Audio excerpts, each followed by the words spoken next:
Matthew 27. One morning came. All the chief priests and the elders of the people took counsel against Jesus to put him to death. And they bound him and led him away and delivered him over to Pilate the governor. Then when Judas his betrayer saw that Jesus was condemned, he changed his mind and brought back the 30 pieces of silver to the chief priest and the elders, saying, "I have sinned by betraying innocent blood." They said, "What is that to us? See to it yourself." And throwing down the pieces of silver into the temple, he departed, and he went and hanged himself. But the chief priests, taking the pieces of silver, said, "It is not lawful to put them into the treasury, since it is blood money." So they took counsel, and bought with them the potter's field, as a burial place for strangers. Therefore that field has been called the Field of Blood to this day. Then was fulfilled what had been spoken by the prophet Jeremiah, saying, "And they took the 30 pieces of silver, the price of him on whom a price had been set by some of the sons of Israel, and they gave them for the potter's field, as the Lord directed me." Now Jesus stood before the governor, and the governor asked him, "Are you the king of the Jews?" Jesus said, "You have said so." But when he was accused by the chief priests and elders, he gave no answer. Then Pilate said to him, "Do you not hear how many things they testify against you?" But he gave him no answer, not even to a single charge, so that the governor was greatly amazed. Now at the feast the governor was accustomed to release for the crowd any one prisoner whom they wanted. And they had then a notorious prisoner called Barabbas. So when they had gathered, Pilate said to them, "Whom do you want me to release for you, Barabbas or Jesus, who is called Christ?" For he knew that it was out of envy that they had delivered him up.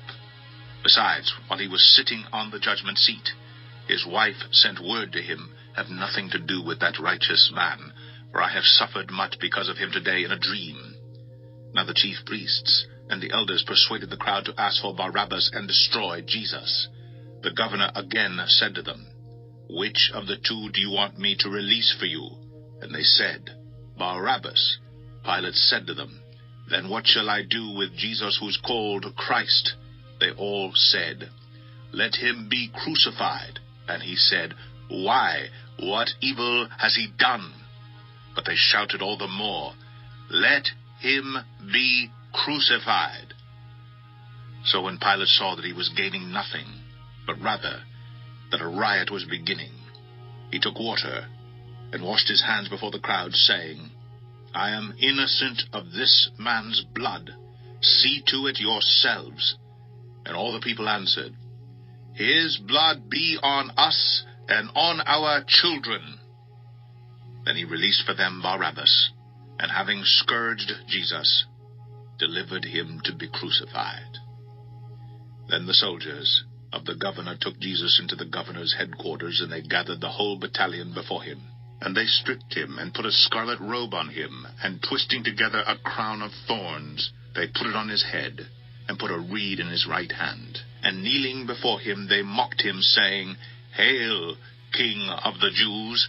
And they spit on him, and took the reed, and struck him on the head. And when they had mocked him, they stripped him of the robe, and put his own clothes on him, and led him away to crucify him. As they went out, they found a man of Cyrene, Simon by name. They compelled this man to carry his cross. And when they came to a place called Golgotha, which means place of a skull, they offered him wine to drink, mixed with gall. But when he tasted it, he would not drink it. And when they had crucified him, they divided his garments among them by casting lots. Then they sat down and kept watch over him there. And over his head they put the charge against him, which read, "This is Jesus, the King of the Jews." Then 2 robbers were crucified with him, one on the right and one on the left.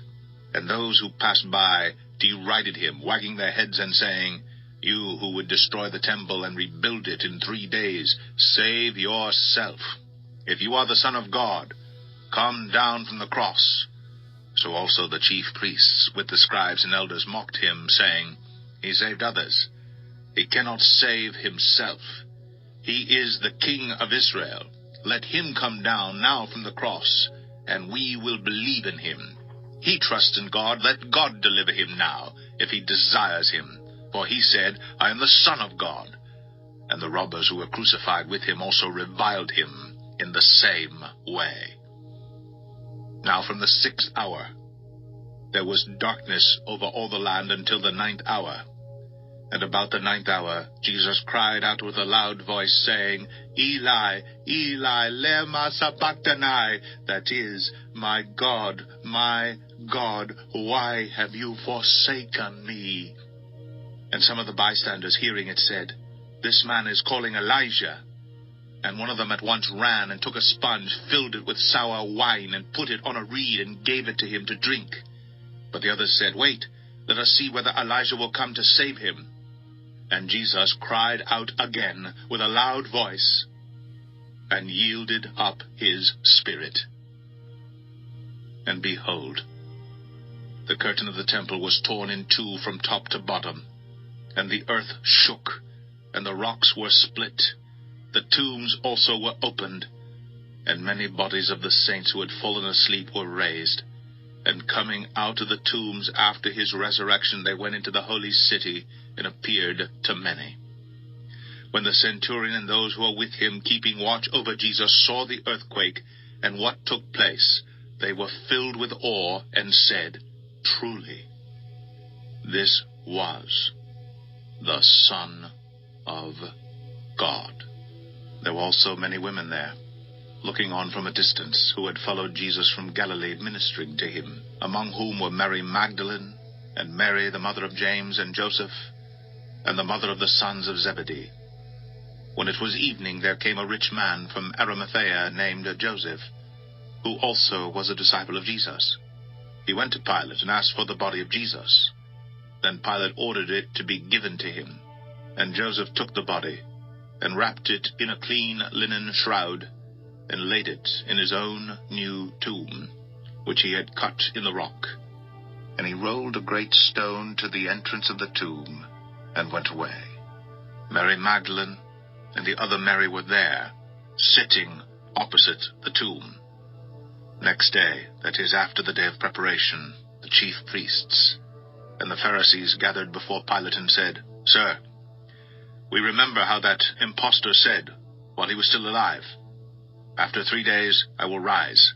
Therefore, order the tomb to be made secure until the 3rd day, lest his disciples go and steal him away and tell the people, He has risen from the dead, and the last fraud will be worse than the first. Pilate said to them, You have a guard of soldiers, go, make it as secure as you can. So they went and made the tomb secure by sealing the stone and setting a guard. Matthew 28. Now after the Sabbath, toward the dawn of the 1st day of the week, Mary Magdalene and the other Mary went to see the tomb, and behold, there was a great earthquake. For an angel of the Lord descended from heaven and came and rolled back the stone and sat on it. His appearance was like lightning, and his clothing white as snow. And for fear of him the guards trembled and became like dead men.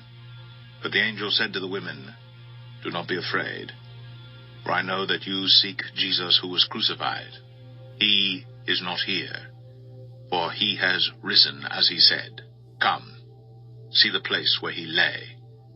Then go quickly, and tell his disciples that he has risen from the dead, and behold, he is going before you to Galilee. There you will see him.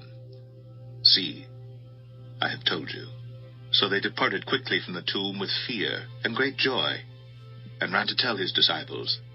And behold, Jesus met them and said, Greetings. And they came up and took hold of his feet and worshipped him. Then Jesus said to them, Do not be afraid. Go and tell my brothers to go to Galilee, and there they will see me. While they were going, behold, some of the guard went into the city and told the chief priests all that had taken place. And when they had assembled with the elders and taken counsel, they gave a sufficient sum of money to the soldiers and said, Tell people His disciples came by night and stole him away while we were asleep. And if this comes to the governor's ears, we will satisfy him and keep you out of trouble. So they took the money and did as they were directed. And this story has been spread among the Jews to this day. Now the 11 disciples went to Galilee, to the mountain to which Jesus had directed them. And when they saw him, they worshipped him, but some doubted. And Jesus came and said to them, All authority in heaven and on earth has been given to me. Go, therefore, and make disciples of all nations, baptizing them in the name of the Father, and of the Son, and of the Holy Spirit, teaching them to observe all that I have commanded you. And behold, I am with you always, to the end of the age.